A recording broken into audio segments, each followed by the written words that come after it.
Hi guys! Ito po ang Gaminix Vlog. Nagbibigay tips tungkol sa pagre-repack ng mga gamit hindi, manip, cracker, sampalok, dili, sweet beans, at iba pang mga kotkotin. Guys, ang re-repackin natin ngayon, tamarind candy. Ang kilo ng tamarind candy ngayong January 12, 2025, 100 pesos, presyong Divisoria, Manila. Ang gagamitin natin plastic 5x7 para sa 20 pesos. Or depende na sa inyo guys kung magkano inyong gustong presyohan at saka kung magkano inyong gustong tubo. Itong 1 kilo guys, nakagawa tayo ng 9 na balot sa 1 kilo nitong sampalok. Pero nasa sa inyo na guys kung magkano inyong mga puhunan at saka depende na sa inyong pagbabalot kung gaano kalaki. Ito sa akin pang 20 pesos lang.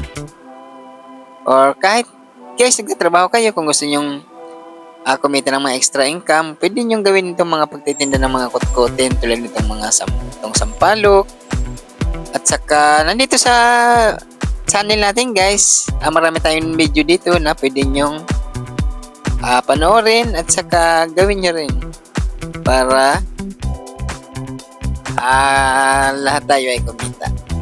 O ganyan lang pagbalot nito ng itong sampalok. Bibilisan lang natin pagbabalot para hindi siya sumingaw. Tsaka maging makintab ang sampalok natin nare-repack.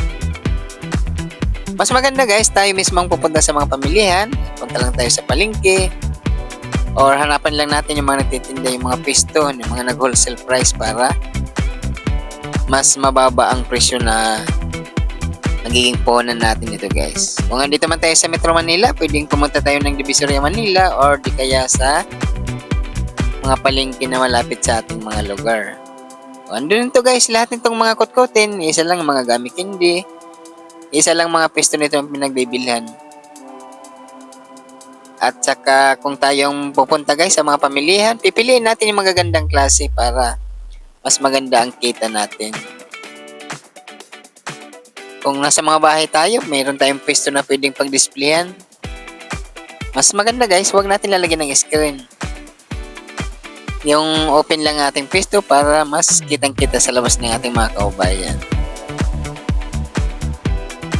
Ito bago naman natin to i-sell, kailangan bibilangin muna natin para alam natin kung magkano ang ating magiging tubo sa mga nire-repack natin. Pwede naman yan bawasan or dagdagan sa ating pag-repack bago natin i-sell itong ating nire-repack guys. Ganyan lang kadali itong mga pagre-repack ng mga kotkotin guys.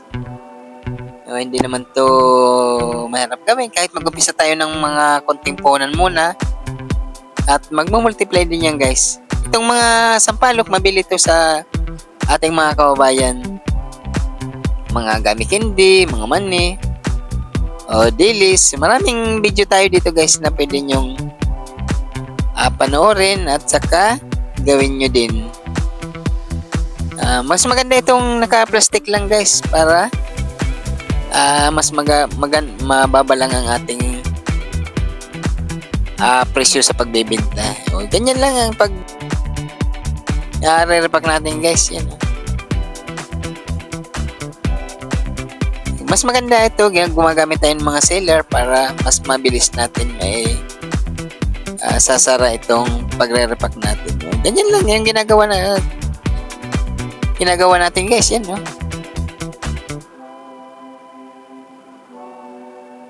Simpleng gawin lang at saka hindi naman to mahirap guys. Ang kagandahan nito, bibili lang tayo ng mga kotkotin at saka re-repack lang natin. Hindi na tayo magluluto ng mga ganito. Yan, no?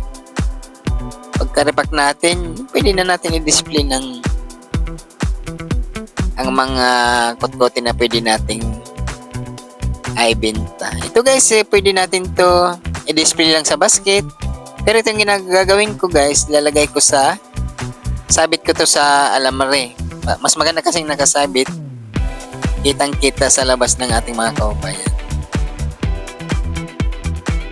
isasabit natin. Ang ginagawa ko, gumagawa ako ng pang 20 pesos tulad nito at mga pang 5 pesos para kayang-kaya ng ating mga kababayan. O, ganyan lang kadali guys itong mga pagre-repack nitong mga kotkotin. At pwede na tayo kumita guys. Yan. Lalo lang sa ating mga lugar guys kung maraming tao. Mabili ang mga ganito.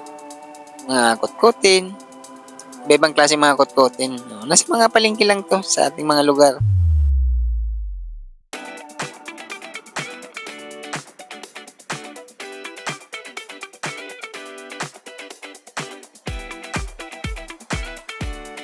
Yan lang.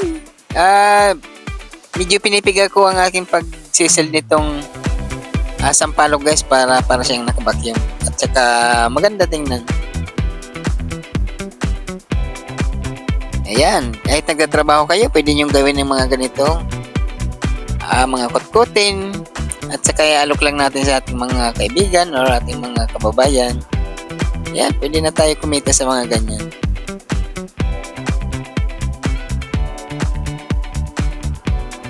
Itong sampalok guys, kailangan yung meron siyang kasamang asukal para hindi siya malulusaw. Yan ang papasarap sa sampalok, yung asukal na yan. Di ba napakadali lang gawin to guys. Kahit konting puhunan muna natin yung umpisan nito. At pwede rin siya mag-multiply guys sa ating pagtitinda ng mga ganitong mga kot-kotin. Yan yan ang ating sasabitan. Yan, alam rin lang yan. Saka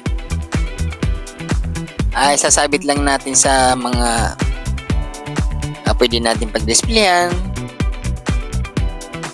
Maganda tingnan guys itong itong mga kot-kotin at saka mabili to sa ating mga kababayan. Yun na. Di ba? Maganda na tingnan pag nakaganyan, nakasabit na. Kung marami kang gagawin ng mga nakaganyan, mga gamit hindi, o iba-ibang klaseng mga kotkotin, mas maganda display at saka mabili ito sa ating mga kababayan. Napakamura lang mga presyo nito guys. Guys, nagpapasalamat ang Gamidigs Vlog sa lahat ng mga subscribers at lahat ng mga nanonood sa mga video ng Gamidigs Vlog. Thank you guys! Kung magustuhan yung mga ganitong klaseng video, please subscribe at gawin nyo rin para lahat tayo ay kumita. Thank you guys!